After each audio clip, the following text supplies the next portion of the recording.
It is quiet in a neighborhood of Manhattan known as Morningside Heights. But on a windy spring day in 1897, these streets were packed. Standing shoulder to shoulder with each other were 1 million people from every segment of society, from former soldiers to the formerly enslaved, gathered together to witness the dedication of the tomb of an American hero, Ulysses S. Grant.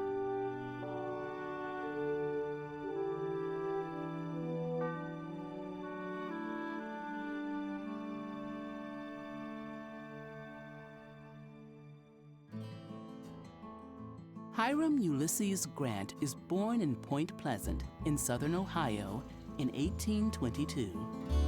His working-class parents, Jesse and Hannah Grant, are eager to secure for their son a good education, and they successfully appeal to their congressman to get Ulysses appointed to West Point.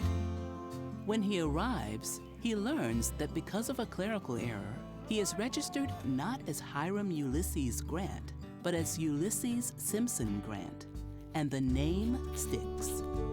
After graduation, Grant is assigned to the 4th Infantry just south of St. Louis. It is here that he meets Julia Dent, the sister of his West Point roommate. She was charming, she was smart, she was funny. To him, she was the most beautiful woman in the world, and they loved each other. Their romance is put on hold when Grant's company is ordered south into the Mexican-American War.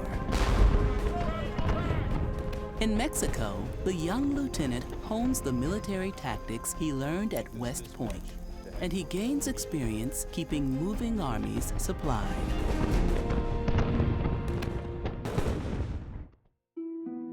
After the war, Ulysses and Julia are married in St. Louis. They have 2 sons and relocate as a family to bustling military posts in Detroit and upstate New York. But when Ulysses is transferred to an isolated post in the distant Pacific Northwest, he is unable to bring his wife and children. You can tell by his despairing letters to Julia, his desperation to make enough money to bring her out, that he was a lonely, depressed man. You do not know how forsaken I feel here. I sometimes get so anxious to see you and our little boys that I am almost tempted to resign. And then I think, what would I do if you and our little ones should want for the necessaries of life? In 1854, Grant resigns from the Army and goes home to his wife and children in Missouri with the intention of becoming a farmer. He labors long hours in the fields, struggling against the depressed economy as the nation grows more divided over the issue of slavery. Enslaved people were like any other commodity. They were like horses or cattle. We know that Grant owned one enslaved man, William Jones.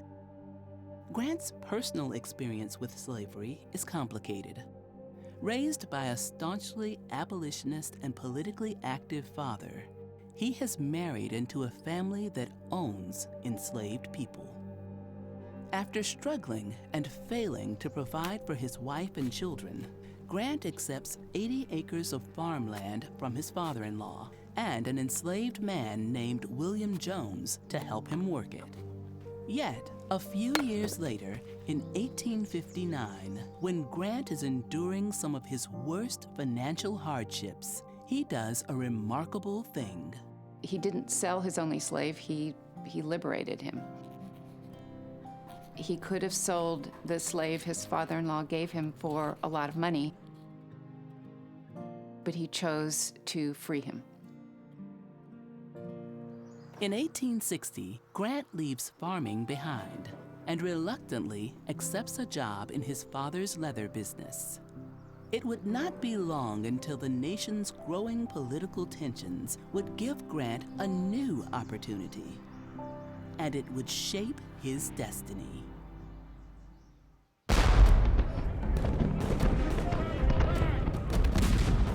On April 12, 1861, Confederate soldiers fire on a federal installation called Fort Sumter in Charleston Harbor, South Carolina. The American Civil War has begun.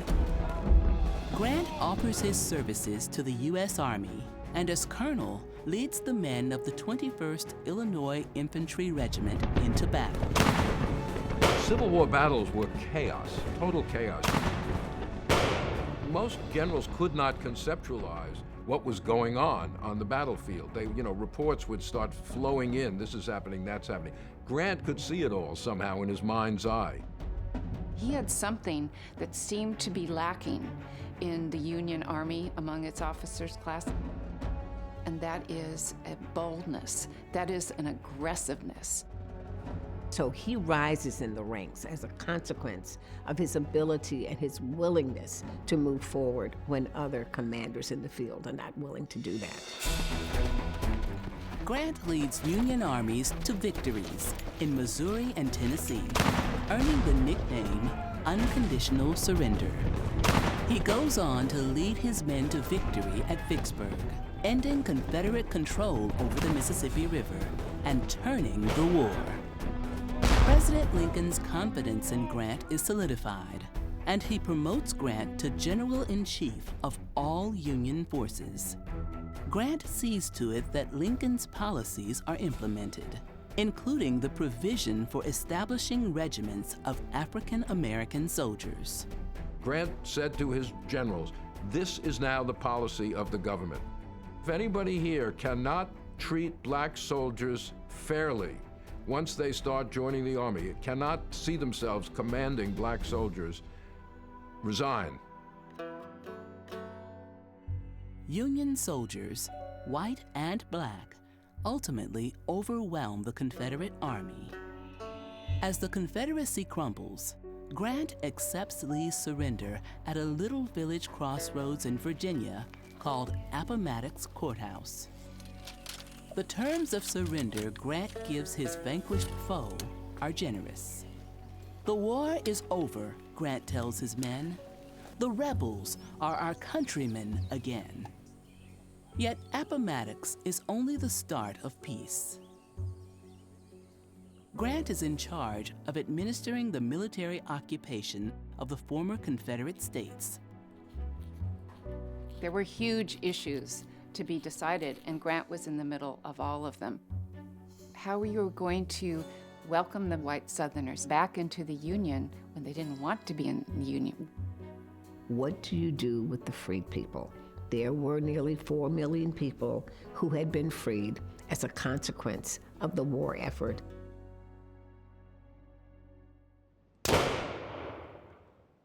Less than a month after Appomattox, President Lincoln is assassinated. It would be impossible for me to describe the feeling that overcame me. I knew his goodness of heart, his generosity, and above all, his desire to see all the people of the United States enter again up the full privileges of citizenship with equality for all. On April 15, 1865, Andrew Johnson assumes the presidency.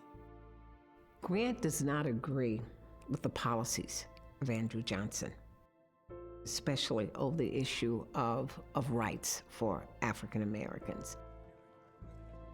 During the Civil War, his views began to change, and I think, like many other people, it was partly the service of black soldiers. Grant came to appreciate their importance in winning the war. Friends come to him and tell him, if you don't like what Johnson is doing, then you're the one who's going to be able to rally the country, who's going to be able to get people to get over this war and start all over again. Although it is contrary to his unassuming nature, Ulysses S. Grant runs for president in 1868. To the American people, He symbolizes the potential for unity and restoration, and he decisively wins the election with the campaign slogan, "Let us have peace." He pardons former Confederate leaders while at the same time embracing Reconstruction, the movement to rebuild the nation while safeguarding the rights of African Americans. When Grant came in as president in 1869, Reconstruction was in operation and flourishing. You had biracial democratic governments operating in the South, and Grant thinks this is the correct, logical consequence of the Civil War and the destruction of slavery. In 1870, President Grant champions the ratification of the 15th Amendment, giving free black men across the country the right to vote. The problem was, of course, that the white South fundamentally never accepted the idea of black citizenship, of black equality, of black suffrage. In the early 1870s, white supremacists challenged Reconstruction in South Carolina. Ku Klux Klan had pretty much taken over and were using violence and intimidation to keep not just the black population in check, but to keep Republicans in check as well, and people who were supporters of the rights of African Americans. Grant makes an example of South Carolina, sending in federal troops, and the Klan doesn't reappear publicly in the state for decades. To help reinforce Reconstruction's landmark measures, Grant establishes the Department of Justice. During his first term, President Grant also tries to improve the government's policies toward Native Americans. He appoints former aide Eli S. Parker as Commissioner of Indian Affairs. Parker, a Native American from the Seneca Nation, is the first non-white appointed to such a senior federal position. He talked about what seemed to be the impending genocide of the American Indian. And he viewed the Indians for the first time as the responsibility of the federal government. President Grant passes legislation to stabilize the national economy, and he diplomatically resolves important claims with England. He also establishes the world's first national park at Yellowstone. In 1872, Grant is re-elected by a huge electoral majority. For African Americans, there is a great deal of hope. During Reconstruction, the Black church is formed. Black schools are established. Reconstruction grants the vote to Black men and gives them the opportunity to serve in public office. The problem was, violence rears its head again by the mid-1870s. It's very clear that Reconstruction is declining. State after state in the South is being taken over again by these white supremacists. Grant is paralyzed now. He had used troops against the Klan in 1870-71. Now, he doesn't feel he can do that anymore. By the mid-1870s, the North grew very tired of seeing the same old thing, the federal government having to intervene to stop the violence in the South. As the nation loses the political and moral will to support the cause of equality, Grant's successor, Rutherford B. Hayes, ends the military occupation of the former Confederacy. And Reconstruction is over. And when that happens, all hell breaks loose. You have lynchings, where you have all kinds of violence perpetrated against Black people, and eventually you have the destruction of the Black vote. And you don't have that returning until mid-20th century. Reconstruction was a moment of interracial democracy in this country. Its failure was a disaster, and it took another century for the country to get back to the agenda of Reconstruction. Slavery was destroyed, that is true, but equality was not achieved.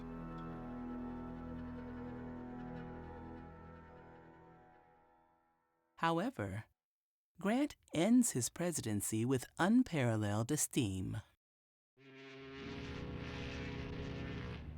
2 months after leaving office, he and Julia embark on a 2-year world tour. Grant was maybe the most famous American at that moment, even more famous than Lincoln. In England, he was greeted with giant parades of working class people. This is the man who destroyed slavery. Upon their return to the United States, Ulysses and Julia moved to New York City, home of their youngest son, Jesse. The former president and the First Lady invest heavily in Jesse's business. But when the company falls prey to a scam, the Grants lose everything. And then, the Grants are dealt yet another blow. He picked up a peach and he bit into it, and the pain was blinding. The specialists examined him, and he told him that he had inoperable tongue and throat cancer. It was a death sentence, and he knew it. Facing bankruptcy and a prognosis of 1 year to live, Grant dives headlong into what would be his final struggle, writing his memoirs. Into this scenario steps Mark Twain.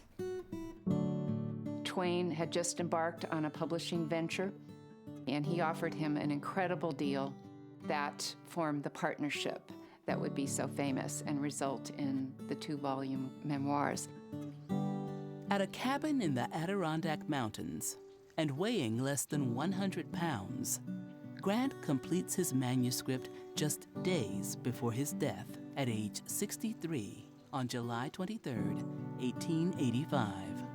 He wins this victory, this race against death, and he also, in his final act, is able to provide for his family. It's an act of love. During Grant's last days as he was dying of throat cancer, the one condition that Grant really insisted upon regarding his burial is that there be a place at his side reserved for his wife. Because the nation's military cemeteries did not at the time allow women, the Grant family chose a burial site in New York City. Grant's funeral in New York in 1885 is the largest assemblage of people recorded on the North American continent up to that time. 1.5 million in a city of nearly 2 million. The procession stretches for miles, from City Hall to Riverside Park.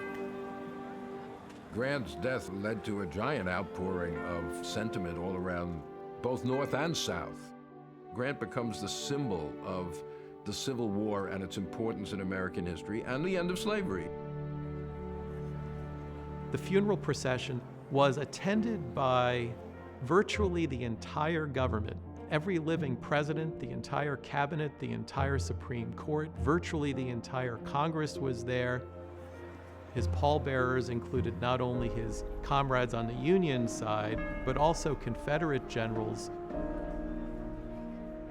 The Grant Monument Association is formed immediately after Grant's death to raise funds and establish a fitting final resting place. 12 years after Grant's death, after the largest public fundraising campaign in history up to that time, the memorial is completed.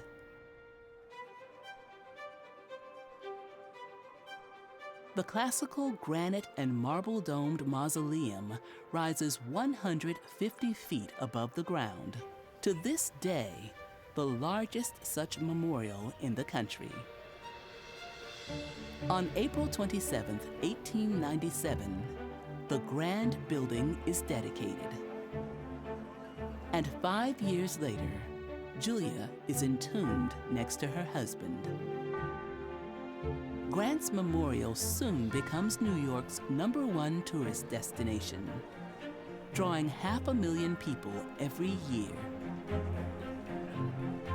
But as the 20th century wears on, Grant's reputation begins to fall, in part due to a growing movement sympathetic to the Confederacy. In the lost cause interpretation of the Civil War, the South never lost, and the cause of the war was not slavery, it was states' rights. Then fast forward 25 years, and World War II begins to lead to a reevaluation. Sometimes there are entrenched evil systems that cannot be dislodged by any other means than violence. Then a guy like Grant rises in reputation.